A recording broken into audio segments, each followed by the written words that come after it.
नमस्कार मित्रों। आज हम जायशी का व्यक्तित्व और कृतित्व के बारे में बात करेंगे। आइए देखते हैं जायशी का जो नागमती विरह वर्णन है।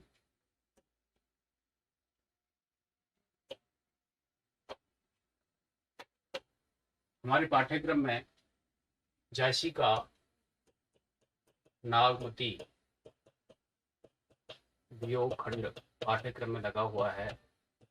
ये जो खंड है वो 30वां खंड है। जैसा कि हम सबसे पहले जिस भी कवि की रचनाएं कृतियां पाठ्यक्रम में लगी हुई हैं उससे पहले हम उसके जीवन परिचय और कृतित्व के बारे में देखते हैं। तो जायसी की पद्मावत है। पद्मावत का जो रचना काल है 1540 ईस्वी है और इसका जो नागमती वियोग खंड है वो महत्वपूर्ण है, हमारे पाठ्यक्रम में लगा हुआ है। जिनके पदों की व्याख्या देखेंगे तो आज जायसी का जो जीवन परिचय है और उनका कृतित्व है उसके बारे में चर्चा करेंगे। कई बार मित्रों ये भक्ति काल के जो कवि हैं जैसे कबीर है, इनको काल क्रम से जन्म काल के क्रम से लगवा लिया जाता है। तो हम जानते हैं कि कबीर दास जी का जन्म 1398 में ईस्वी में हुआ था काशी में, और सूरदास का जन्म 1478 ईस्वी में। इसके बाद सूरदास जी आ जाते हैं और जायसी का जन्म 1492 ईस्वी में हुआ था। जायसी 1492। तुलसीदास जी का जन्म, मीराबाई का जन्म अगर हम देखें तो मीराबाई का जन्म 1504 ईस्वी में डॉक्टर नगेंद्र ने माना है। मीराबाई का 1504 ईस्वी डॉक्टर नगेंद्र मानते हैं और यही प्रामाणिक है। आचार्य रामचंद्र शुक्ल मीराबाई का जन्म 1516 ईस्वी मानते हैं और निधन 1546 ईस्वी मानते हैं, लेकिन 1504 ठीक है। वहीं पर जायसी का तुलसीदास जी की जन्म की बात करें तो तुलसीदास जी का जो जन्म वर्ष है 1532 ईस्वी में जन्म हुआ था और 1623 ईस्वी में तुलसीदास जी का निधन हो गया था।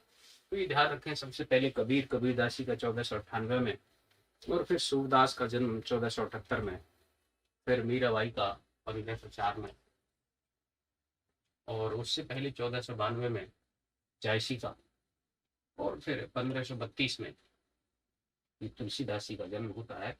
तो कबीर, सूर, तुलसी, मीरा, जायसी, ये जो कवि हैं इनको जन्म काल के अनुसार व्यवस्थित करवा लिया जाता है। ये देखते हैं मलिक मोहम्मद जायसी के जीवन परिचय के संबंध में।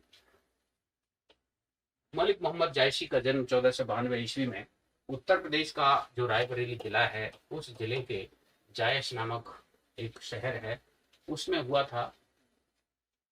और इसके संबंध में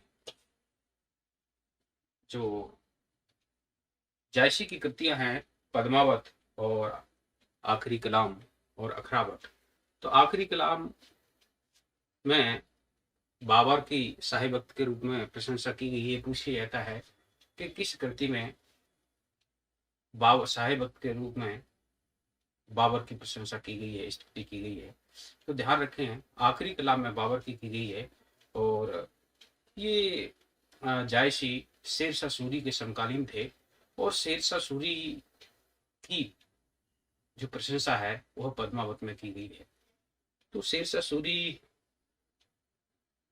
के दरबार में ये गए थे और बताते हैं कि इनको माता हो गई थी, जिससे एक तरफ का इनका जो शरीर है वह विक्षिप्त था, एक आंख से काने थे। तो शेरशाह सूरी इनको देख करके हंसने लग गया। फिर इन्होंने कहा कि मोहिका हसीस के कुहर हैं, कि मुझ पर हंसते हो या मुझे बनाने वाले कुहर है यानी कुम्हार पर हंसते हो। तो बाद में शेरशाह सूरी ने इनसे क्षमा याचना की थी। और इनका जो कविता बड़ी ही बेजोड़ कविता है। ये एक प्रकार से फकीर थे, सिद्ध महापुरुष थे। आचार्य रामचंद्र शुक्ल ने त्रिवेणी में जहाँ गोस्वामी तुलसीदास जी को सबसे पहले नंबर पर रखा है, वहीं पर गोस्वामी तुलसीदास जी के बाद इन्होंने जायसी को स्थान दिया है, आचार्य रामचंद्र शुक्ल ने। तो त्रिवेणी में 3 कवियों को रखा है, जो राम तुलसीदास जी हैं, तुलसीदास जी के बाद जायसी और जायसी के बाद सूरदास। जैसा कि हम जानते हैं कि इन्होंने आचार्य रामचंद्र शुक्ल ने सबसे पहले गोस्वामी तुलसीदास नामक आलोचनात्मक निबंध लिखा 1923 ईस्वी में, और फिर उसके बाद में जायसी ग्रंथावली की भूमिका 1924 ईस्वी में लिखी, और जिसमें 57 खंड हैं पद्मावत में, और भूमिका बड़ी लंबी चौड़ी लिखी है, और उसमें भाषा पर, अलंकार पर और जायसी से संबंधित जो तथ्य हैं उन पर बड़ी गहराई से विचार विमर्श किया गया है। और 1925 में भ्रमर गीत सार का संपादन किया है आचार्य रामचंद्र शुक्ल। तो आज हम मलिक मोहम्मद जायसी के संबंध में कुछ चर्चा करेंगे। तो ध्यान रखिए कि मलिक मोहम्मद जायसी का जो जन्म है वो उत्तर प्रदेश के रायबरेली जिले के जायस नामक नगर में हुआ था, और 1492 ईस्वी इनका जन्म का वर्ष माना है आचार्य रामचंद्र शुक्ल ने। इनके जन्म स्थान के संबंध में एक आखिरी कलाम इनकी पहली रचना मानी जाती है। तो पूछ लिया जाए कि जायसी की पहली रचना कौन सी है, आखिरी कलाम, अखरावट और पद्मावत। तो आखिरी कलाम ये 1523 की रचना है, आखिरी कलाम, और 1540 ईस्वी में 1523 में आखिरी कलाम लिखी गई, जिसमें सहायवत के रूप में बाबर की प्रशंसा है, और 1540 ईस्वी में पद्मावत की रचना हुई। अखरावट का जो समय है वह अज्ञात है। तो आखिरी कलाम में अपने जन्म स्थान के संबंध में जायसी ने लिखा है कि जायस नगर मोर स्थानु, यानी जायस नगर मेरा स्थान था। आखिरी कलाम ये बाबर के समय रचित है। आखिरी कलाम जायसी की प्रथम रचना मानी जाती है।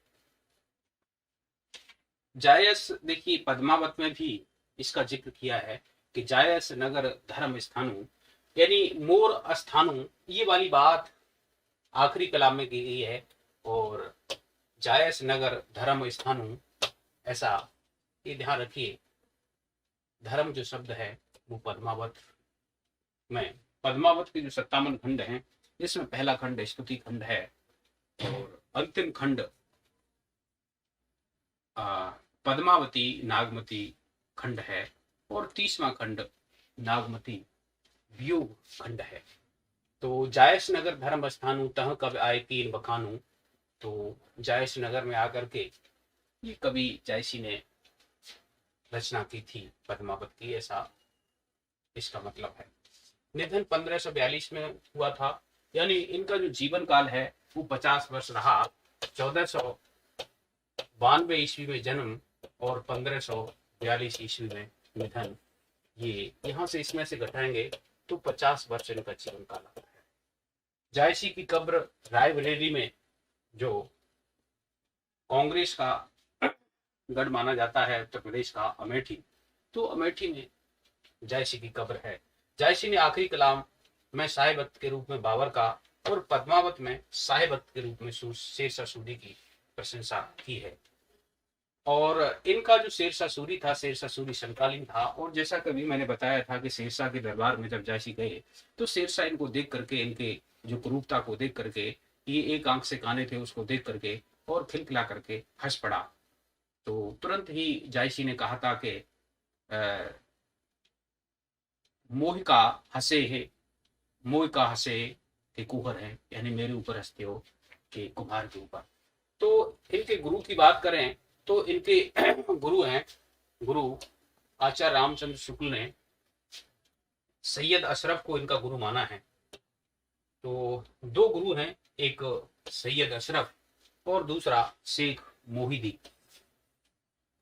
तो इनके जो वास्तव में गुरु थे वो सैयद अशरफ थे, और फिर कुछ ज्ञान इन्होंने शेख मोहिदी से भी लिया था, जिसका आगे चर्चा करेंगे हम। तो सैयद अशरफ पीर प्यारा जे मोद पंथ दीन उजियारा, यानी रास्ता दिखाने वाला सैयद अशरफ था। और गुरु के संबंध में, मोहिदी के संबंध में भी एक पद आया है कि गुरु मोहिदी सेवक में सेवा चले उतायल जेहि कर खेवा, यानी गुरु मोहिदी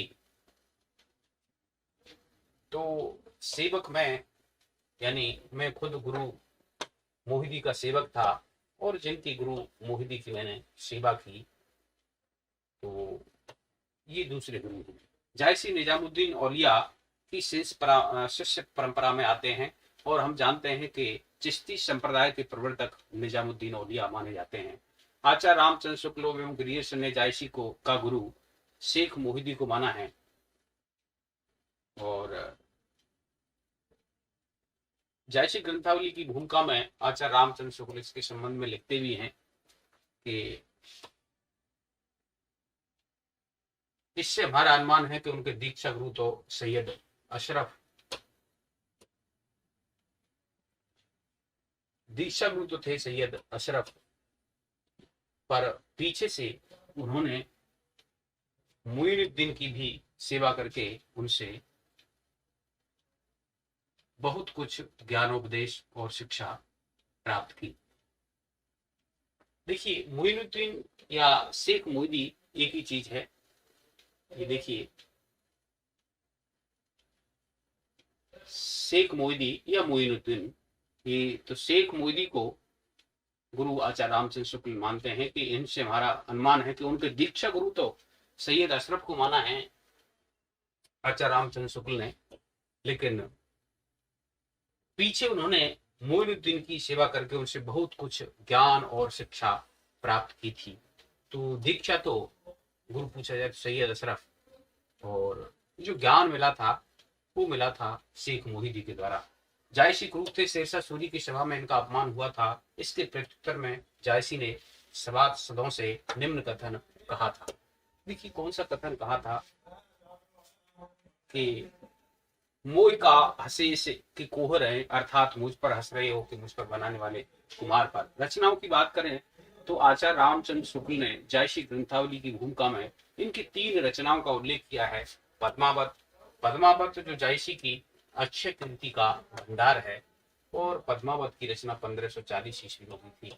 और आखिरी कलाम इनकी प्रथम कृति मानी जाती है, 1523 ईस्वी में इसकी रचना हुई थी। और अखरावट है, जिसमें एक एक अक्षर को लेकर के इसमें उसकी दार्शनिक व्याख्या की गई है।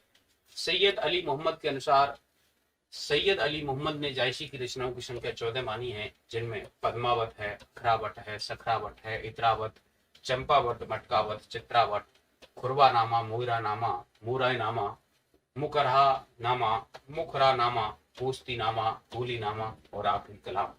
ये देखिए इनकी रचना है।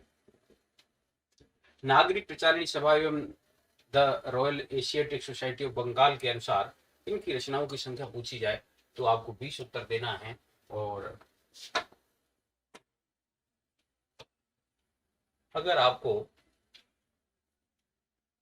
सैयद अली मोहम्मद के अनुसार पूछा जाए तो सैयद अली मोहम्मद के अनुसार 14 बताना है, और काशी नागरिक प्रचारणी सभा के अनुसार पूछा जाए तो 20 रचनाएं बतानी है। तो 20 रचनाएं कौन सी हैं देखें। पद्मावत है, पद्मावत के बाद में अखरावट है, आखिरी कलाम है, चित्ररेखा है। देखिए, इसमें सूफी तत्वों का प्रवेश नहीं है। यह एक प्रेमाख्यानक काव्य जरूर है, लेकिन सूफी जो प्रवृत्ति है, सूफियाना प्रवृत्ति का इसमें अभाव परिलक्षित होता है। चंपावती इनकी एक कृति है। इतरावत, मेहरी बाईसी, पूछती नामा, मटकावत, खुरवा नामा, मोराई नामा, मुक हरा नामा, नैनावत, मेहरा नामा, घनावत, मोहरा नामा और स्फुट छंद, सूरठ, परमार्थ, गानावत। ये 20 जो रचना है, ये काशी नागरिक प्रचारणी सभा ने खोज निकाली है। इनके बारे में चर्चा की गई है। जायसी की प्रकाशित रचनाओं की देखिए ये महत्वपूर्ण बिंदु है। आचार्य रामचंद्र शुक्ल ने जायसी की भूमिका के अंतर्गत पद्मावत की जो जायसी की भूमिका है, उसमें जायसी ग्रंथावली की भूमिका में 5 रचनाओं के प्रकाशित होने की बात कही है। अब 5 रचनाएं कौन सी हैं? 3 रचनाएं तो इनकी वही हैं जिसमें पद्मावत है, अखरावट है, आखिरी कलाम है, और चौथी रचना है मेहरी बाईसी, और 5वीं रचना चित्ररेखा है।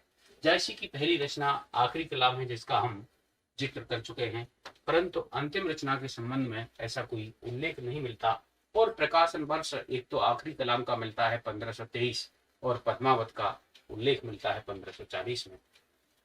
पद्मावत के बारे में अगर बात करें, देखिए ये जायसी की कृति, अच्छे कृति का भंडार पद्मावत को माना जाता है। ये एक प्रबंधात्मक कृति है और महाकाव्य की श्रेणी है। इसमें कुल खंडों की संख्या, ये इसके जो अध्याय हैं, सर्ग हैं, वो खंडों में व्यक्त हैं, 57 खंड हैं।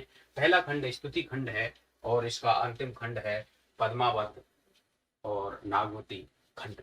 यह रचना 1520 ईस्वी में प्रारंभ की गई थी। देखिए 1540 तो इसका रचना काल है, प्रकाशन वर्ष है, लेकिन 1520 में प्रारंभ की गई थी और सन 1540 ईस्वी में अर्थात 20 वर्ष में इस रचना को पूर्ण करने में लगे थे। इस रचना काल के संबंध में जायसी ने पद्मावत में उल्लेख करते हुए लिखा है, सन 927 आहा कथा आरंभ बेन कवि कहा, यानी हिजरी संबत 927 में इसको प्रारंभ किया गया था और हिजरी संबत 947 में इसे पूर्ण कर लिया गया। ये पद्मावत में ऐसा उल्लेख है।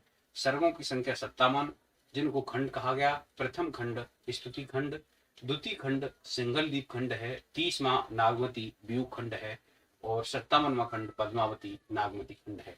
पद्मावत के कथानक के 2 भाग हैं, एक पूर्वार्ध है। तो पूछ लिया जाता है कि पद्मावत के जो भाग हैं 2 है, एक पूर्वार्ध है, एक उत्तरार्ध है। इनका जो पूर्वार्ध है वो काल्पनिक है और जो उत्तरार्ध है वह ऐतिहासिक है। इसमें रतन सेन, देखिए जो पूर्वार्ध भाग है उसमें पद्मावती और रतन सेन के विवाह का प्रसंग मिलता है, इसके जो पहला भाग है, और इसे पूरी तरह से काल्पनिक माना जाता है। अधिकांश विद्वान इसको काल्पनिक या कल्पना प्रसूत मानते हैं।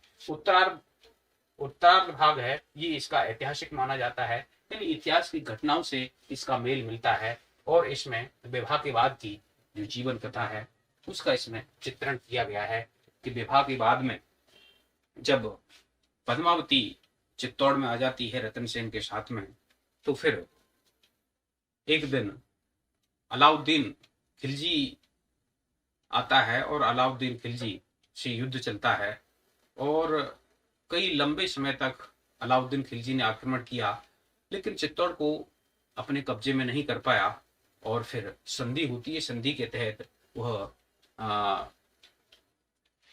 राजा रतन सेन को बंदी बना करके दिल्ली ले जाता है और फिर उसकी जो पद्मावती है और दूसरी रानी नागमती है वो दोनों सती हो जाती हैं। तो ये उत्तरार्ध भाग है। इसमें विवाहितर जीवन की कथा का चित्रण किया गया है। पद्मावती की प्रतीक योजना के संबंध में देखिए पूछा जाता है और ये पूछा जा सकता है कि इसमें पद्मावत में बताइए तन का प्रतीक कौन है या फिर बुद्धि का प्रतीक कौन है, सांसारिक मोह माया का प्रतीक कौन है, ये महत्वपूर्ण है। तो इसकी जो पंक्तियां हैं कि तन चितोर मन राजा कीना, ये सिंगल बुध पद में चीना, तो इससे आप समझ रहे होंगे तन चितोर यानी जो शरीर है, शरीर चित्तौड़ है, मन राजा रतन सेन है, हृदय सिंघल प्रदेश है और बुद्धि का प्रतीक पद्मिनी है और गुरु के प्रतीक के रूप में तोता सुआ आया है और गुरु सुआ सोई पंथ दिखावा, बिन गुर जगत को निर्गुण पावा। नागमती और नागमती है, ये सांसारिक मोह माया है, बांचा सोई ने यही चित बंदा, और शैतान के रूप में राघव दूत को पेश किया गया है और ये सांसारिक जो माया है वो अलाउद्दीन खिलजी के रूप में चित्रित किया गया है। तो देखिए आगे हम देखें कि चित्तौड़ है, तन चित्तौर, तो चित्तौड़ किसका प्रतीक है? तन चित्तौर, चित्तौर का मतलब चित्तौड़ शरीर का, तन का प्रतीक है। रामायणी के पात्रों के संबंध में भी हम बात करें तो जो सारस्वत प्रदेश है, सारस्वत प्रदेश वह भी देखिए शरीर का प्रतीक है।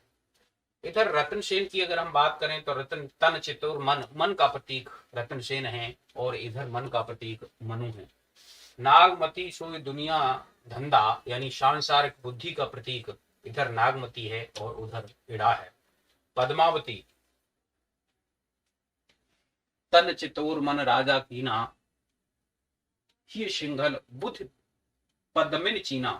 तो देखिए बुद्धि है, लेकिन रागात्मकता बुद्धि की अगर हम बात करें तो रागात्मकता बुद्धि के लिए पद्मावत का प्रयोग किया गया है। और यहाँ पर कामानी बात करें तो श्रद्धा, ये हृदय का प्रतीक है, यानी राग से संबंधित रागात्मकता बुद्धि यानी हृदय का प्रतीक ही श्रद्धा है और ये सांसारिक बुद्धि का इड़ा है।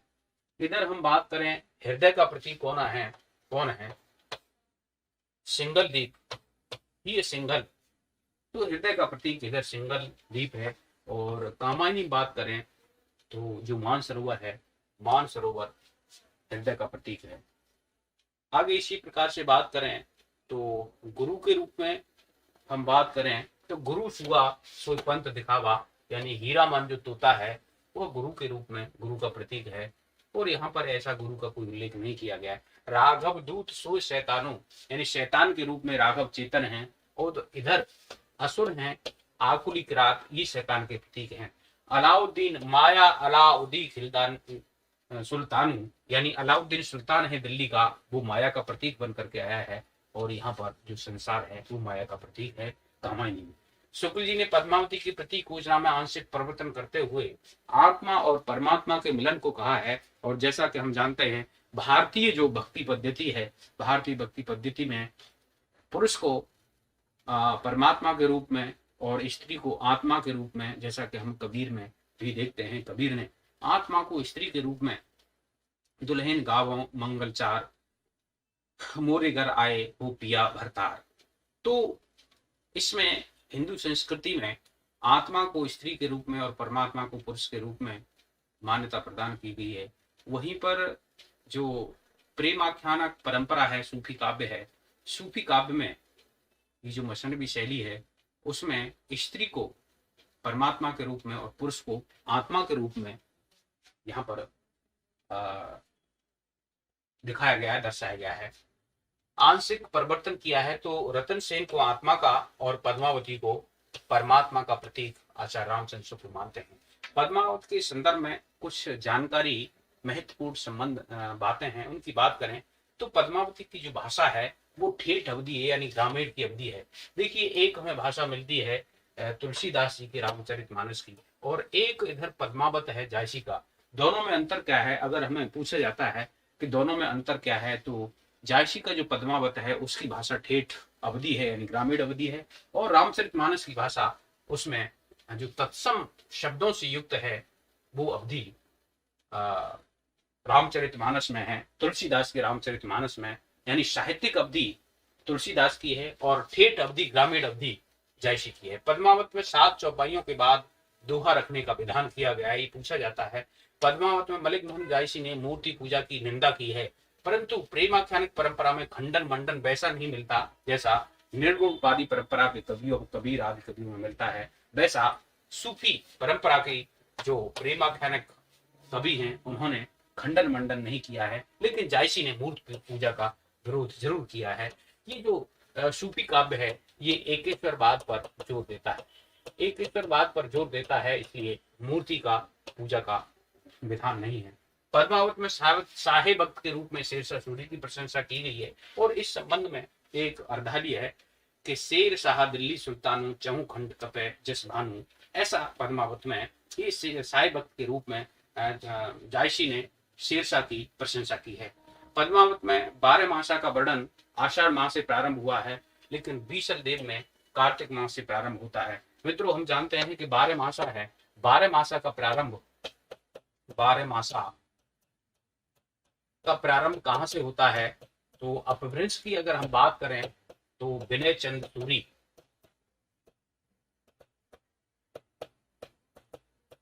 विनय चंद सूरी से माना जाता है 12 मासा का प्रारंभ। लेकिन हिंदी में अगर हम बात करें तो हिंदी में पद्मावत यानी जायसी कृत पद्मावत से माना जाता है। और जायसी का जो पद्मावत है, जायसी के पद्मावत में 12 महीने का जो पहला माह है वह आषाढ़ है, लेकिन वहीं पर बीशल देव रासों की अगर हम बात करें तो बीशल देव रासों में, सॉरी देखिए हिंदी में बीशल देव रासों से माना जाता है, और विनय चंद शूरी से इसमें अपभ्रंश में माना जाता है विनय चंद सूरी से। और यहाँ पर बीशल देव रासो है, बीशल देव रासो के जो रचयिता हैं नरपतनाल हैं, नरपतनाल हिंदी में करते हैं, विनय चंद सूरी अपभ्रंश भाषा में करते हैं। तो ये ध्यान रखना है। शुक्ल जी ने पद्मावत को भक्ति काल का वेद वाक्य कहा है और क्षमासोक्ति काव्य माना है। डॉक्टर बच्चन सिंह ने पद्मावत को अवधि का अर्धान कहा है, अर्धान कहा है। पद्मावत के संदर्भ में कुछ आलोचकों के कथन हैं, उनकी हम बात करें तो पद्मावत सूफी काव्यधारा की प्रतिनिधि रचना है, ऐसा राम कुमार वर्मा ने कहा है। प्रतिनिधि रचना ये डॉक्टर राम कुमार वर्मा ने पद्मावत के संबंध में कहा है। पद्मावत प्रेम मार्गी काव्यधारा की सर्वाधिक प्रौढ़ एवं सरस रचना है, ये आचार्य रामचंद्र शुक्ल का कथन है। पद्मावत एक रूपक काव्य है, डॉक्टर नगेंद्र का चर्चित कथन है। पद्मावत हिंदी का प्रथम बड़ा महाकाव्य है, ये आचार्य रामचंद्र शुक्ल का कथन है। वास्तविक अवधि जायसी की अवधि है, उनके द्वारा रचित पद्मावत अवधि की अर्घान है, ये बच्चन सिंह का चर्चित कथन है। ये महत्वपूर्ण है, अवधि का अर्घान किसने कहा है? डॉक्टर बच्चन सिंह ने कहा है। हिंदी साहित्य का दूसरा इतिहास। यदि वियोग श्रृंगार की दृष्टि से विचार करें तो पद्मावत हिंदी की ही नहीं अपितु विश्व की सभी भाषाओं में रचित वियोग श्रृंगार रस की कृतियों में से एक श्रेष्ठ रचना सिद्ध होती है। इसका विरह वर्णन लौकिक होते हुए भी आध्यात्मिक संकेत देता है, ऐसा राम स्वरूप चतुर्वेदी का कथन है। हिंदी साहित्य और संवेदना का विकास। भक्ति काल में जायसी ही एकमात्र ऐसे कवि हैं जिनकी कविता का वास्तविक रूप हमारे सामने है, ये डॉक्टर राम कुमार वर्मा का कथन है कि जायसी ऐसे कवि हुए हैं जिनकी कविता का जो वास्तविक रूप है वो हमारे सामने आता है, ये डॉक्टर राम कुमार वर्मा का कथन है।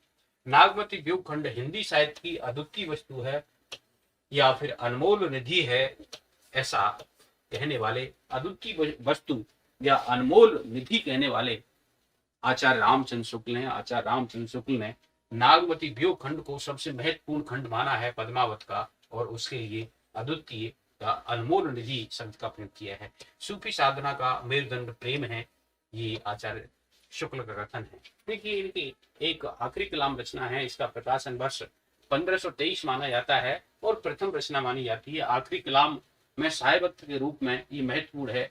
किसकी प्रशंसा की गई है? बाबर की प्रशंसा की गई है। बाबर उस समय ये शाहबख्त के रूप में बाबर की प्रशंसा मिलती है। इसमें कयामत का वर्णन है, आखिरी कलाम में कयामत का वर्णन है। आखिरी कलाम में निम्न पंक्तियां मिलती हैं, भा अवतार मोर नौसदी 30 वर्ष ऊपर कब बदी, ये पंक्तियां आखिरी कलाम की हैं। और इनका तीसरा ग्रंथ जो आचार्य शुक्ल ने माना है अखरावट है। अखरावट इसका रचना काल ज्ञात नहीं है। इसमें वर्णमाला के एक एक अक्षर, देखिए अखरावट का मतलब क्या है? अखरावट का मतलब है अक्षर, अखरा प्लस बट यानी अक्षर। आखर का मतलब है अक्षर, यानी एक एक अक्षर को लेकर के सूफी साधना एवं सिद्धांतों का इसमें वर्णन किया गया है। इसमें इस रचना में जीव, माया, जगत, ब्रह्म सब ये दार्शनिक विषयों की विवेचना की गई है अखरावट में। हिंदू मुस्लिम मान्यता में समन्वय का प्रयास भी अखरावट में किया गया है। तो देखिए हिंदू और मुस्लिम में समन्वय का प्रयास सर्वाधिक किस कृति में जायसी ने किया, ये पूछ लिया जाता है। पद्मावत, अखरावट और आखिरी कलाम। तो आपका उत्तर होना चाहिए अखरावट। अखरावट में चौपाई छंद का प्रयोग किया गया है। ये चित्ररेखा इनकी कृति है जिसमें 5 कृतियों की बात की है आचार्य रामचंद्र शुक्ल ने। मेहरी बाईसी, अखरावट, पद्मावत, आखिरी कलाम और चित्ररेखा। तो चित्ररेखा ये भी एक प्रेमाख्यानक लघु खंड काव्य है, लेकिन इसमें जो सूफी साधना की पद्धति मिलती है उस प्रकार की पद्धति नहीं है। इस रचना में सूफी मान्यताओं का प्रवेश नहीं हुआ है। सूफी काव्यधारा के संबंध में कुछ विशेष तथ्य हैं जिनकी हम बात करें।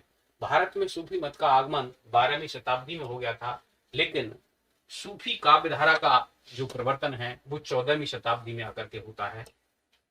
14वीं शताब्दी के उत्तरार्ध में। जैसा कि हम मानते हैं कि 1370 ईस्वी में हंसावली असाइद की प्रथम रचना मानी जाती है। फिर उसके बाद में 1379 ईस्वी में मुल्ला दाऊद की चंदायन को माना जाता है। तो 14वीं शताब्दी के उत्तरार्ध में ये सूफी काव्यधारा का प्रारंभ होता है, जिसमें सर्वाधिक प्रौढ़ कृति आचार्य जायसी की पद्मावत को माना जाता है। सूफी काव्यधारा में जिस प्रकार से 8 बार भक्तों में एक कवित्री हुई है जिसका नाम है आंडार, उसी प्रकार से सूफी प्रेमाख्यानिक परंपरा में भी राबिया का नाम लिया जाता है और हिंदी में मीरा का नाम लिया जाता है। सूफियों में अनहलक यानी मैं ही ईश्वर हूं, इसकी घोषणा मंसूर ने की थी और जिसके कारण मंसूर को फांसी पर चढ़ा दिया गया था। सूफी काव्यधारा में इश्क मजाजी से मतलब मानवीय प्रेम के माध्यम से ईश्वरीय प्रेम तक की यात्रा की गई है। इश्क मजाजी से इश्क हकीकी तक का सफर किया गया है। इश्क हकीकी का मतलब ईश्वरीय प्रेम या आध्यात्मिक प्रेम है। आगे हम बात करें, आचार्य शुक्ल जी ने जायसी की अलंकार, देखिए हम बात करें कि जायसी का प्रिय अलंकार कौन सा है। जायसी का प्रिय अलंकार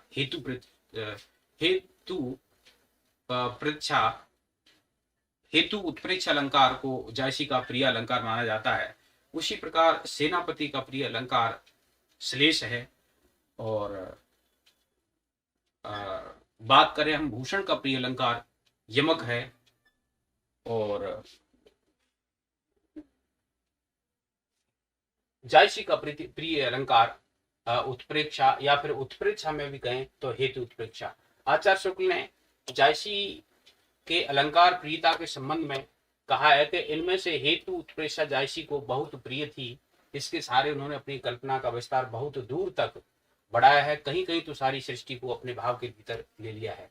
रूप का अतिशयोक्ति अलंकार भी इनको प्रिय था। रूप का अतिशयोक्ति अलंकार के संबंध में कहते हैं कि रूपा अतिशयोक्ति भी जायसी की अत्यंत मनोहर है। इसके द्वारा कब ऐसी मनोहर और रमणीय प्राकृतिक वस्तु सामने रखता है कि हृदय सौंदर्य की भावना में मग्न हो जाता है। हेतु उत्प्रेक्षा के समान यह अलंकार भी कवि को बहुत प्रिय है। स्थान स्थान पर इसका प्रयोग किया गया है। तो दो अलंकारों की बात की है आचार्य रामचंद्र शुक्ल ने जो सर्वाधिक प्रिय रहे हैं जायसी को, एक हेतु उत्प्रेक्षा और दूसरा रूप का अतिशयोक्ति।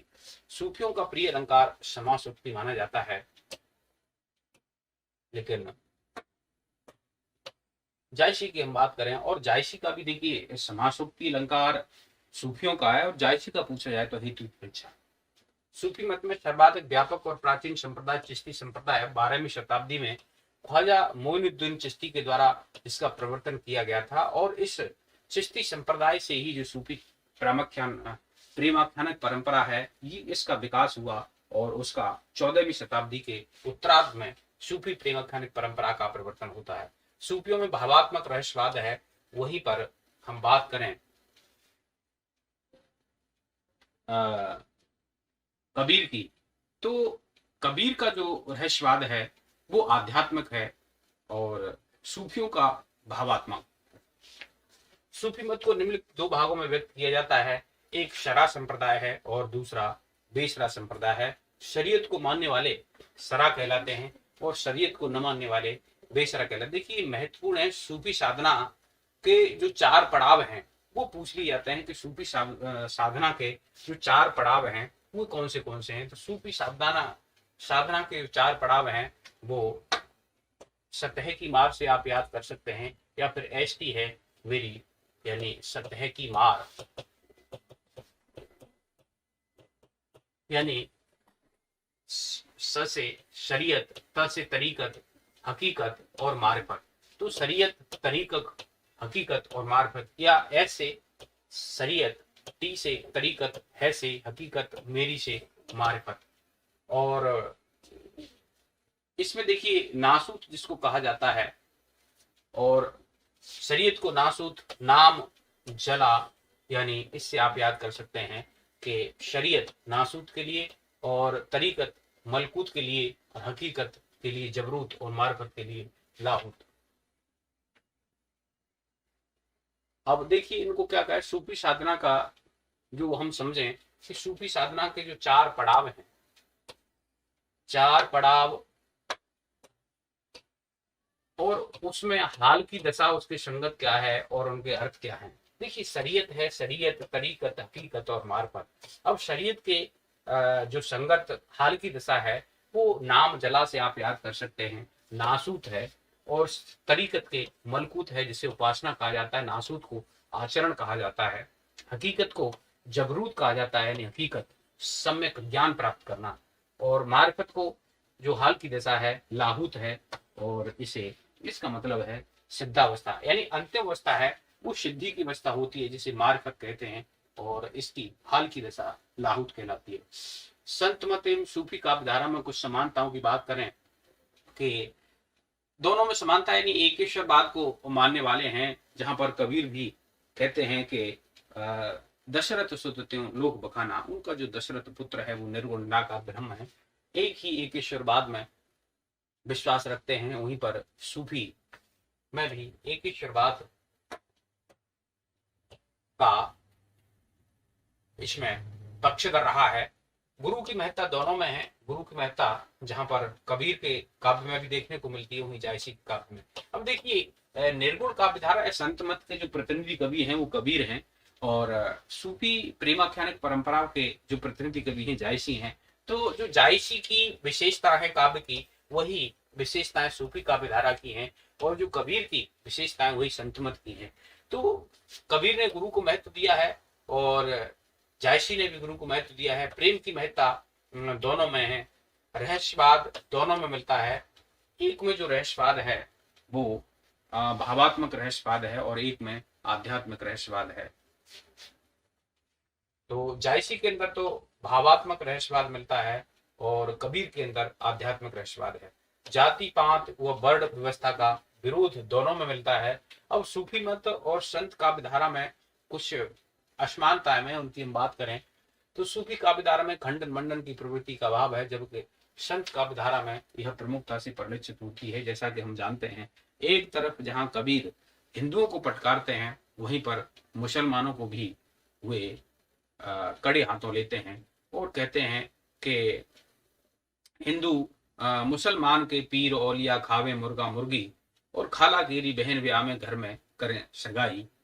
और हिंदुओं को भी एक तरफ वो लताड़ मारते हैं कि बैस्या के पामन पर सोवें और गागर छुअन दे, ये देखो हिंदू, ऐसी बात करते हैं।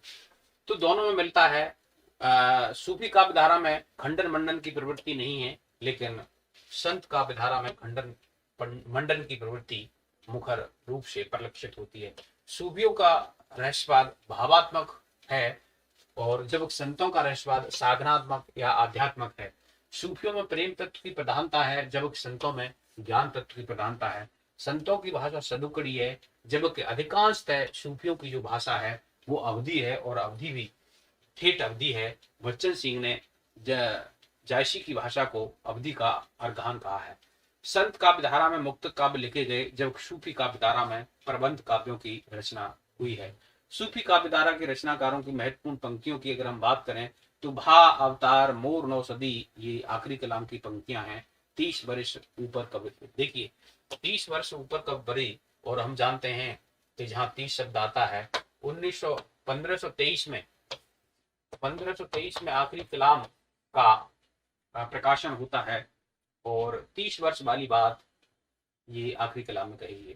सन 927 आहा कथा आरंभ बैन कब कहा, पद्मावत की पंक्तियां हैं। जायश नगर मोर स्थानु, मोर ये अभी बताया था हमने, जहां पर मोर, मोर का मतलब आखिरी कलाम। और जायश नगर धर्म स्थानु, यानी धर्म की बात, अध्यात्म की बात पद्मावत में की गई है। और इसलिए इसको देखिए समासोक्ति कहा गया है जायसी की पद्मावत को। ओ मन जान कवित अस कीना, मको यह रहे जगत मह चीना। ये ऐसा जान करके मैंने कविता की कि मको यह रहे जगत में चीना, यह संसार में जाना जाए। यानी यहाँ पर जो कवि का काव्य करने का प्रयोजन है वो प्रशंसा है, वह यश है कि जगत में जाना जाऊं। ये जायसी की पद्मावत की पंक्तियां हैं। मोर का हसेश की कोहर है, ये शेरशाह सूरी की सभा में जायसी ने कहा था। चढ़ा अषाढ़ गगन गन गाजा, ये पद्मावत के नागमती खंड की जो आषाढ़ मास से नागमती के जो ग्रह खंड है, नागमती व्यूह खंड है, उसमें आषाढ़ मास से 12 मास का प्रारंभ होता है। और ये उसकी प्रारंभिक पंक्तियां हैं कि चढ़ा आषाढ़ गगन घन गाजा, आषाढ़ मास से प्रारंभ होता है। और जो नागमती व्यूह खंड है, नागमती व्यूह की जो पहली पंक्ति है वह पंक्ति है कि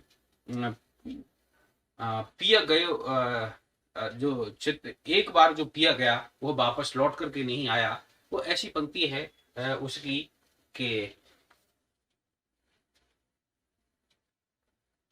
गयो पिया चितौर पथ हेरा, नागमती चितौर पथ हेरा, पीयू जो गए पुण्य फेरे न, पीयू जो गए सो पुण्य न फेरा। ऐसा है कि एक बार चले गए, वो लौट करके नहीं आए। तो नागमती चित्त और पथेरा, ये नागमती व्यूह खंड की पहली पंक्तियां हैं। ध्यान रखिए, पूछ ली जाती है। गगन होता नहीं मई होती, होते चंद नहीं सूर, ऐसे अंधकूप में रचा मोहम्मद नूर, ये जैसी की पंक्तियां हैं।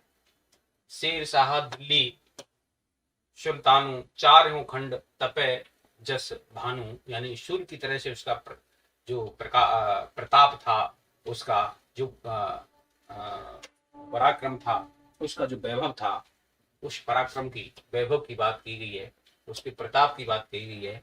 इसमें शेरशाह सूरी का पद्मावत में शेरशाह सूरी की प्रशंसा की गई है। प्रेम कथा ए भांत विचारों, बूझ ले जो बूझे पारों, ये जायसी की पद्मावत की कृतियां हैं। सैयद अशरफ पीर प्यारा, जे मोर पंच दीन उजियारा, ये जायसी की पद्मावत की पंक्तियां हैं।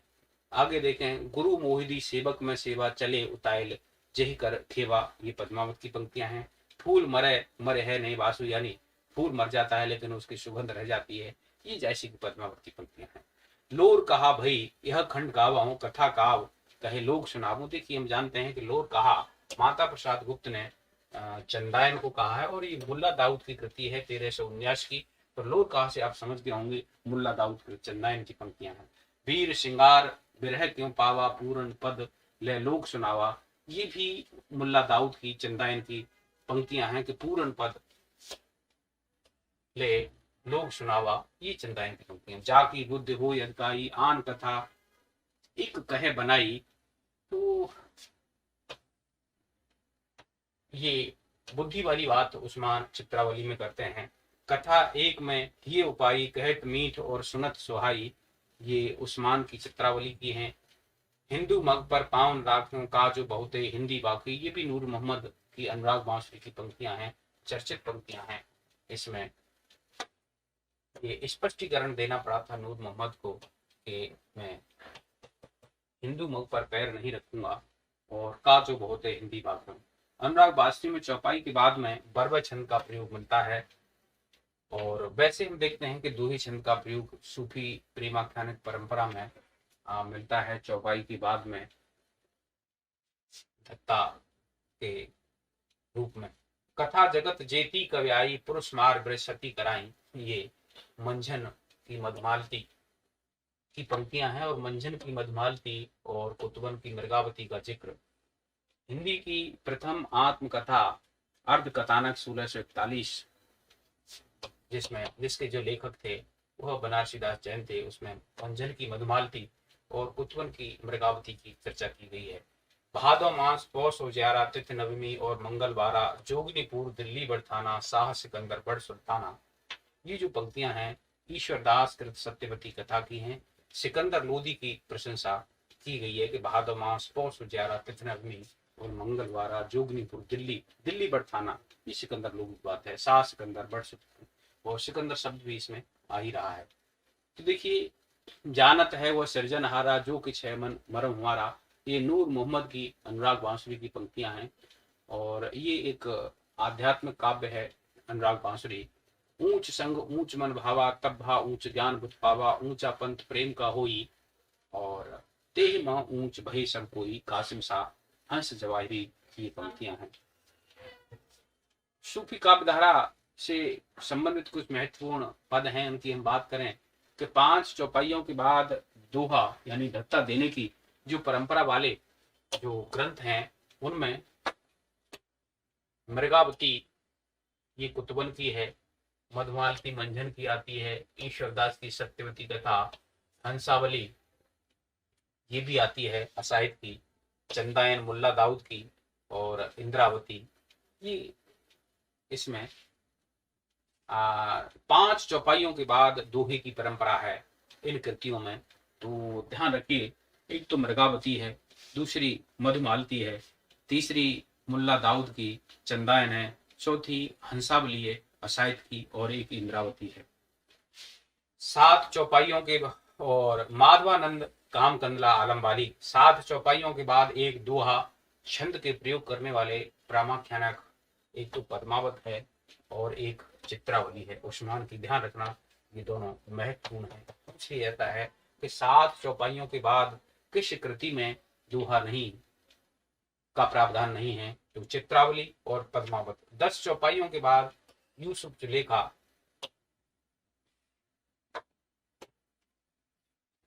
ये शेख निसार का ग्रंथ है यूसुफ जुलेखा। इसमें 10 चौपाइयों के बाद धत्ता देने का यानी दोहा का प्रयोग है। जायसी ने अपने से पूर्व लिखी 4 प्रेमाख्यानक रचनाओं का उल्लेख किया है, तो ध्यान रखिए 4 जो रचना है उसमें मधुमालती है, मृगावती है और मृगावती के साथ ही जो रचना है एक प्रेमावती है और एक मुग्धावती है। तो आप याद कर सकते हैं कि ये महत्वपूर्ण प्रश्न है बनता है, ये यहाँ पर पूछा जाता है कि जायसी ने अपने से पूर्व जिन 4 रचनाओं का उल्लेख किया है उनमें से कौन सी नहीं है, तो मृग मुग्ध हुआ मधु प्रेम पर। इससे आप याद कर सकते हैं कि मृग मुग्ध हुआ मधु प्रेम पर, मृग से मृगावती और मुग्ध से मुग्धावती और मधु से मधुमालती और प्रेम से प्रेमावती। उस्मान कृत चित्रावली में अंग्रेजों के द्वीप का देखिए ये महत्वपूर्ण कथन है कि किस रचना में अंग्रेजों के द्वीप का चित्रण किया गया है। उस्मान की चित्रावली है, इसमें किया गया है। अनुराग बांसुरी की भाषा सूफी रचनाओं में सबसे ज्यादा संस्कृत निष्ठ है। ये भी देखिए एक बड़ा महत्वपूर्ण पॉइंट बनता है। वैसे हम देखते हैं कि जायसी की पद्मावत की जो भाषा है ठेठ ग्रामीण की भाषा है। हरवंश बच्चन सिंह ने इसे अवधि का अरगहन कहा है। तो वहीं पर जो नूर मोहम्मद की अनुराग बांसुरी है, अनुराग बांसुरी की जो भाषा है सबसे ज्यादा संस्कृत निष्ठ है। जो संस्कृत निष्ठ हम जानते हैं कि तुलसीदास जी की रामचरितमानस की भाषा थी, तो तुलसीदास जी की रामचरितमानस की भाषा के नजदीक नूर मोहम्मद की अनुराग बांसुरी पहुंचती है। अनुराग बांसुरी में चौपाइयों के बाद दोहा छंद का प्रयोग न कर बरवे छंद का, तो ये देखिए इस दृष्टि से भी महत्वपूर्ण है कि किस रचना में चौपाई के बाद बरवे छंद का प्रयोग किया गया है और बरवे छंद के प्रयोक्ता रहीमदास जी माने जाते हैं। तो इसमें ये अनुराग बांसुरी है नूर मोहम्मद की। आचार्य रामचंद्र शुक्ल इंद्रावती से सूफी रचनाओं की समाप्ति मानते हैं। और ये देखिए इंद्रावती जो रचना है, इंद्रावती रचना, इसके लेखक कौन है? इंद्रावती के जो लेखक हैं नूर मोहम्मद हैं। नूर बजाई बांसुरी। ये रामचंद्र शुक्ल के कुछ कथन हैं, उनकी हम चर्चा करें। प्रेम गाथा की परंपरा में पद्मावत सबसे प्रौढ़ और सरस है, यानी प्रेम गाथा की परंपरा में सर्वाधिक प्रौढ़ और सरस की बात आचार्य रामचंद्र शुक्ल करते हैं। ध्यान रखें, यद्यपि पद्मावत की रचना संस्कृत प्रबंध काव्यों की शरबद्ध पद्धति पर नहीं है, फारसी की मसनवी शैली पर श्रृंगार वीर आदि के वर्णन चली आती हुई भारतीय काव्य परंपरा के अनुसार ही है। इसका पूर्वार्ध एकांत प्रेम मार्गी का ही आभास देता है, पर उत्तरार्ध में लोक पक्ष का भी विधान है, ऐसा आचार्य शुक्ल कहते हैं। हिंदू हृदय और मुसलमान हृदय आमने सामने करके अजन्मी पर मिटाने वालों में इन्हीं का नाम लेना पड़ेगा। महत्वपूर्ण कथन है कि हिंदू हृदय और मुसलमान हृदयों को आमने सामने कर उनके बीच की जो खाई थी उसको मिटाने वाले में किसका नाम लेना पड़ेगा? ये किसके संबंध में आचार्य शुक्ल ने कहा है? जायसी के संबंध में कहा है और पद्मावत में कहा है। जायसी बड़े भागवत भक्त थे और अपने समय में बड़े ही सिद्ध पहुंचे हुए फकीर माने जाते थे, पर कबीरदास के समान अपना एक निराला पंथ निकालने का हौसला उन्होंने कभी नहीं किया। अपने को सर्वज्ञ मानकर पंडितों और विद्वानों की निंदा और उपहास करने की प्रवृत्ति उनमें न थी। वे जो कुछ थोड़ा बहुत जानते थे उसे पंडितों का प्रसाद मानते थे। कौन मानते थे? जायसी मानते थे। तो जायसी के संबंध में ये बात कही गई है, ध्यान रखें। पद्मावत को पढ़ने से यह प्रकट हो जाएगा कि जायसी का हृदय कैसा कोमल और प्रेम की पीर का कवि आचार्य रामचंद्र शुक्ल ने कहा है कि हृदय का कैसा कोमल और प्रेम की पीर से भरा हुआ। तो प्रेम की पीर का कवि ये पद्मावत में जायसी को कहा है। पद्मावत की संपूर्ण आख्या को हम दो भागों में व्यक्त कर सकते हैं। रत्न सिंह की सिंगल द्वीप यात्रा से लेकर चित्तौड़ लौटने तक हम कथा का पूर्वार्ध मान सकते हैं, और राघव के निकाले जाने से लेकर पद्मिनी के सती होने तक उत्तरार्ध। ध्यान देने की बात यह है कि पूर्वार्ध तो कैसा है, कल्पित है, और उत्तरार्ध है वो ऐतिहासिक है। ध्यान रखना। नागमती का ब्रह वर्णन हिंदी साहित्य में एक अद्वितीय वस्तु है, ऐसा कहने वाले आचार्य रामचंद्र शुक्ल है। अद्वितीय वस्तु कहा है और अनमोल रत्न कहा है। ध्यान रखना। अद्वितीय वस्तु और अनमोल रत्न नागमती खंड को कहने वाले आचार्य रामचंद्र शुक्ल हैं। आगे हम बात करें तो उन्होंने सामान्य हृदय तत्व की सृष्टि व्यापनी भावना द्वारा मनुष्य और पशु पक्षी सबको एक जीवन सूत्र में बद्ध देखा। ये देखिए यूपी हायर एजुकेशन में ये कथन पूछा गया था कि उन्होंने सामान्य हृदय की श्रेष्ठ व्यापनी भावना द्वारा मनुष्य और पशु पक्षी सबको एक जीवन सूत्र में बद्ध देखा। ये किसका कथन था? ये जायसी के संबंध में है, आचार्य रामचंद्र शुक्ल ने कहा है। जायसी के संबंध में शुक्ल जी ने।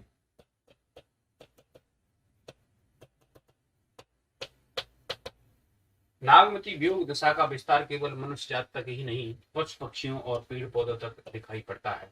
ब्रहजन्य कृष्णा के वर्णन में जायसी ने काव्य प्रथानुसार पूरी अत्युक्ति की है, पर उस अत्युक्ति में भी गंभीरता बनी हुई है। वह खेलवाड़ या मजाक नहीं होने पाई है। बिहारी की नायिका इतनी क्षीण हो गई है कि जब सांस खींचती है तब उसके झोंके से 4 कदम पीछे हट जाती है, और जब सांस निकलती है तब उसके 7 कदम आगे बढ़ जाती है, 4 कदम आगे बढ़ जाती है। घड़ी के पेंडुलम की सी दशा ये बिहारी के लिए कहा है आचार्य शुक्ल ने।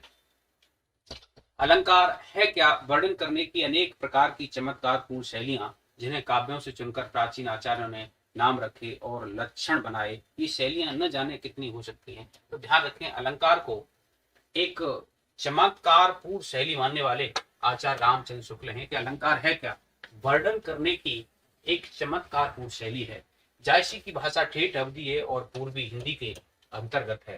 केशव के अगवाई भूषण देव आदि फुटकर कवियों की भाषाओं से इनकी भाषा कहीं स्वच्छ और व्यवस्थित है। ये जायसी के संबंध में शुक्ल जी का कथन है।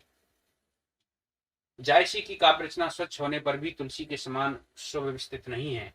उसमें जो वाक्य दोष मुक्त दिखाई पड़ता है वह न्यून पदत्व है। तो न्यून पदत्व सबसे ज्यादा जो दोष माना है वो न्यून पदत्व का दोष है कि जायसी ने कम शब्दों से ही काम चलाया है। न्यून पदत्व दोष है। जायसी की भाषा बहुत ही मधुर है, पर उसका माधुर्य निराला है। वह माधुर्य भाषा का माधुर्य है, संस्कृत का माधुर्य नहीं। वह संस्कृत की कोमल कांत पदावली पर अवलंबित नहीं, उसमें अवधि अपनी निज की स्वाभाविक मिठास लिए हुए है। ये कथन आचार्य रामचंद्र शुक्ल के थे। आइए और देखते हैं। अवधि की खालिश बेमेल मिठास के लिए पद्मावत का नाम बराबर लिया जाएगा। किसके लिए? अवधि की खालिश बेमेल मिठास के लिए। मृगावती, चंद्रावती, चित्रावली आदि को बहुत कम लोग जानते हैं, पर पद्मावत हिंदी साहित्य का जगमगाता रत्न है। तो जगमगाता रत्न किसे कहा गया है? ध्यान रखें, जगमगाता रत्न पद्मावत को कहा गया है। और अनमोल रत्न कहा गया है नागमती वियोग खंड को। अद्वितीय वस्तु या अनमोल रत्न नागमती खंड को अद्वितीय वस्तु या फिर अनमोल रत्न ही कहा गया है नागमती वियोग खंड को।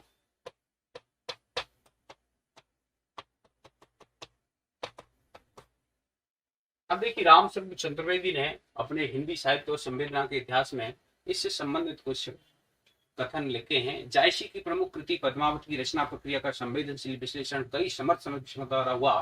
पुराणों में विशेषतः रामचंद्र शुक्ल और नए में विजय देवनारायण शाही। ये कथन कहने वाले राम स्वरूप चतुर्वेदी हैं। हिंदी साहित्य और संवेदना का इतिहास। पद्मावत के विधान में लोक और शिष्ट अभिजात तत्वों का विलक्षण संयोग है, ये भी रामस्वरूप चतुर्वेदी की कथन है। बच्चन सिंह हिंदी साहित्य का दूसरा इतिहास में इनके कुछ कथन हैं, महत्वपूर्ण हैं। सच पूछिए तो इस काल के लोकप्रिय श्रेष्ठ कवि चार ही है। चार लोकप्रिय कवि कबीर, जायसी, सूर और तुलसी। इनमें से प्रत्येक अलग अलग काव्य धारा का प्रतिनिधित्व करते हैं। ये जो बात कही है ये बच्चन सिंह ने की। विभिन्न विद्वानों और शोधार्थियों की खोजों के आधार पर जायस के 24 ग्रंथों का उल्लेख ये बच्चन सिंह ने कहा है, और हमने देखा था कि नागरिक प्रचारणी सभा ने 20 ग्रंथ माने हैं। शुक्ल जी की जायसी ग्रंथावली में 3 ग्रंथ ही सम्मिलित किए गए, पद्मावत, अखरावट और आखिरी कलाम। पद्मावत जायसी की ही श्रेष्ठ ग्रंथ नहीं बल्कि समूची हिंदी काव्य परंपरा का एक दुर्लभ रत्न है। इसकी रचना 947 में हुई थी। देखिए, अब ध्यान रखने वाली बात यह है कि पद्मावत को जगमगाता रत्न, जगमगाता रत्न, जगमगाता रत्न आचार्य शुक्ल ने कहा था। वहीं पर दुर्लभ रत्न किसने कहा है? दुर्लभ रत्न कहा है बच्चन सिंह ने। जायसी का प्रेम मृत्युंजय प्रेम है। ध्यान रखें, मृत्युंजय बच्चन सिंह कहते हैं। मृत्यु पर विजय तो युग द्वारा भी पाई जा सकती है, रसायन विद्या द्वारा भी और तप द्वारा भी, पर यह विजय व्यक्तिक है। जायसी का प्रेम व्यक्ति का नहीं, पूरी मनुष्य जाति का प्रेम है। ये महत्वपूर्ण कथन है डॉक्टर बच्चन सिंह का। आगे देखें, जायसी मृत्युंजय बन गए। जीवन के विरुद्ध मृत्यु और मृत्यु के विरुद्ध जीवन के संघर्ष का नाम है पद्मावत। ये भी बच्चन सिंह का महत्वपूर्ण कथन है कि जीवन के विरुद्ध मृत्यु और मृत्यु के विरुद्ध जीवन संघर्ष का नाम पद्मावत है डॉक्टर बच्चन सिंह। पद्मावती के प्रति रतन सेन का प्रेम साधनात्मक प्रेम है, और नागमती का रतन सेन के प्रति गार्हस्थ्यिक प्रेम है। यानी एक जो भारतीय नारी, जो गृहस्थ नारी है, उसका प्रेम क्या होता है वो नागमती के वियोग वर्णन में आप देख सकते हैं। जायसी की अवधि का अर्गान है, मोस्ट इंपोर्टेंट कथन है ये बच्चन सिंह का। यह अवधि किसी अन्य कवि में नहीं मिलेगी। जायसी का जो कुछ पढ़िए अवधि की रस गंध जरूर मिलेगी। तुलसी की भाषा में यह मिठास नहीं है। पद्मनी के प्रति रतन सेन का प्रेम सूफियों का साधनात्मक प्रेम है। यानी पद्मावती का जो प्रेम है वो साधनात्मक है, और नागमती का प्रेम है रतन सेन के प्रति वह गारस्थिक है। बाबू गुलाब राय का कथन है, ये महाकवि प्रेम मार्गी कवियों के प्रतिनिधि माने गए हैं। ये कथन बाबू गुलाब राय का है। ये महाकवि प्रेम मार्गी कवियों के प्रतिनिधि माने गए हैं। पद्मावत जायसी की अक्षय कीर्ति का अमर आधार है। जायसी इसी के कारण हिंदी के अमर कवियों में हैं। अक्षय कीर्ति का आधार कहने वाले बाबू गुलाब राय हैं। डॉक्टर राम कुमार वर्मा ने हिंदी साहित्य का आलोचनात्मक इतिहास इन्होंने लिखा है। उसमें कहा है कि डॉक्टर राम कुमार वर्मा ने भक्ति काल के सूफी काव्य को प्रेम काव्य कहा है। हिंदी साहित्य के केवल जायसी ही ऐसे पुराने लेखक हैं जिनकी कृति का वास्तविक स्वरूप हमारे सामने है। पद्मावत का सबसे बड़ा सौंदर्य पात्रों का मनोवैज्ञानिक चित्रण है। ये डॉक्टर राम कुमार वर्मा का कथन है कि पद्मावत का सबसे बड़ा सौंदर्य राम कुमार वर्मा ने क्या देखा है? मनोवैज्ञानिक चित्रण। साहित्यिक दृष्टि से ही नहीं प्रत्युत मनोवैज्ञानिक दृष्टि से भी पद्मावत प्रेम काव्य का एक चिर स्मरणीय रतन रहेगा। तो ध्यान रखें। फिर देखिए बात आ गई कि पद्मावत को जगमगाता रत्न किसने कहा? जगमगाता रत्न किसने कहा? और चिर स्मरणीय रतन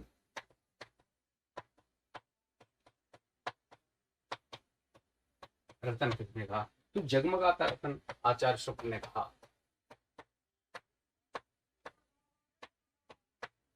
और चिर स्मरणीय रतन कहा ये डॉक्टर राम कुमार वर्मा ने।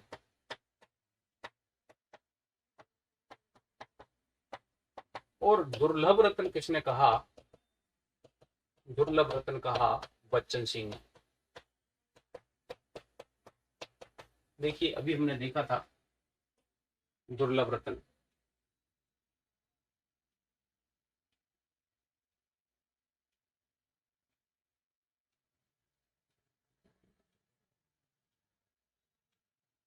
देखिए दुर्लभ रतन, ये बल्कि समूची पद्मावत जायसी का श्रेष्ठ कृति नहीं, दुर्लभ रत्न है, ये बच्चन सिंह ने कहा है। दुर्लभ रत्न और जगमगाता रत्न आचार्य शुक्ल ने, और बाबू डॉक्टर राम कुमार वर्मा ने इसे चिर स्मरणीय रत्न कहा है। देखिए, विजय देवनारायण शाही का भी जायसी पर अच्छा काम है, और ये पहले आलोचक हैं जिन्होंने एक सबूतों के आधार पर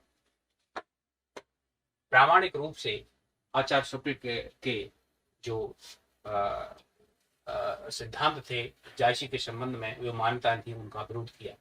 एक अर्थ में जायसी हिंदी के पहले विद्वती कवि हैं। ये सूफी कवि नहीं मानते, विद्वत कवि मानते हैं, और कुजात सूफी मानते हैं। ये कुजात सूफी। कबीर में प्रयास के चिन्ह हैं, जायसी में प्रयास कहीं दिखलाई नहीं देता। जायसी कवि पहले हैं, सूफी बाद में। ये बहुत ही महत्वपूर्ण कथन है, ऐसा कहने वाले विजय देवनारायण शाही। यानी कवि की बात विजय देवनारायण शाही करते हैं। जायसी केवल कवि नहीं है, वो आत्मसर्जक कवि हैं। आत्मसर्जक कवि किसने कहा है? विजय देवनारायण शाही ने। अपने कवि होने का, गुणी होने का उन्हें पूरा भरोसा बल्कि गर्व है। अपने कवि और गुणी होने का जिक्र पद्मावत में जायसी ने आरंभ, मध्य और अंत में बार बार प्रत्यक्ष है या परोक्ष किया है। आगे देखें, अपनी मूल प्रकृति में पद्मावत एक त्रासदी है, यानी पद्मावती को त्रासदी कहने वाले विजय देवनारायण शाही हैं। ध्यान रखें, शायद हिंदुस्तान या संभवतः एशिया की धरती पर लिखा हुआ एकमात्र ग्रंथ है जो यूनानियों की ट्रेजेडी के काफी निकट है। या आश्चर्य का विषय हो सकता है कि जायसी को यह दृष्टि कहां से मिली थी। ये विजय देवनारायण शाही का कथन है। पद्मावत का लेखक कवि है, भक्त अथवा साधक नहीं है। देखिए, बार बार इस चीज पर जोर दे रहे हैं कि जायसी कवि है, भक्त नहीं, सूफी नहीं, और सूफी है तो कुजात सूफी है, और न उसे अपनी यूटोपिया के लिए किसी श्रद्धा विश्वास समन्वित पौराणिकता का ही आश्रय उपलब्ध है। अगर हम आज की दार्शनिक शब्दावली का प्रयोग करें तो जायसी अध्यात्मवादियों के बीच भौतिकतावादी हैं और भौतिकवादी के बीच अध्यात्मवादी हैं। ये विजय देवनारायण शाही कहते हैं। निश्चय यह एक जोखिम भरी दृष्टि है, लेकिन जायसी इस जोखिम को उठाने के लिए तैयार हैं, क्योंकि वे कवि हैं, दार्शनिक नहीं। तो अध्यात्मवादियों के बीच भौतिकवादी और भौतिकवादियों के बीच अध्यात्मवादी, ये विजय देवनारायण शाही ने कहा है। और विजय देवनारायण शाही ने जायसी को सूफी कवि नहीं माना, कवि माना है। भक्त नहीं माना, कवि माना है। और वहीं पर आचार्य रामचंद्र शुक्ल सूफी मानते हैं, सूफी कवि मानते हैं। तो उसका विरोध किया है कि जो आचार्य, जो जायसी है, जायसी सूफी नहीं, जायसी कवि हैं और कुजात सूफी, इन्होंने कहा है। और त्रासदी पूरी जो पद्मावत है, पद्मावत को त्रासदी कहने वाले विजय देवनारायण शाही है। निश्चय ये जोखिम भरी दृष्टि है, लेकिन जायसी इस जोखिम को उठाने के लिए तैयार है, क्योंकि वो कवि हैं, दार्शनिक नहीं। पद्मावती स्थूल और सूक्ष्म, पार्थिव और अपार्थिव दोनों स्तरों पर एक साथ झंकृत है। वस्तुतः पद्मावती आधा स्वप्न है, आधा यथार्थ। देखिए, पद्मावती नहीं है, पद्मावत है। पद्मावत स्थूल और सूक्ष्म, पार्थिव और अपार्थिव दोनों स्तरों पर एक साथ झंकृत है। वस्तुतः पद्मावत आधा स्वप्न है, आधा यथार्थ। आधा स्वप्न, आधा यथार्थ।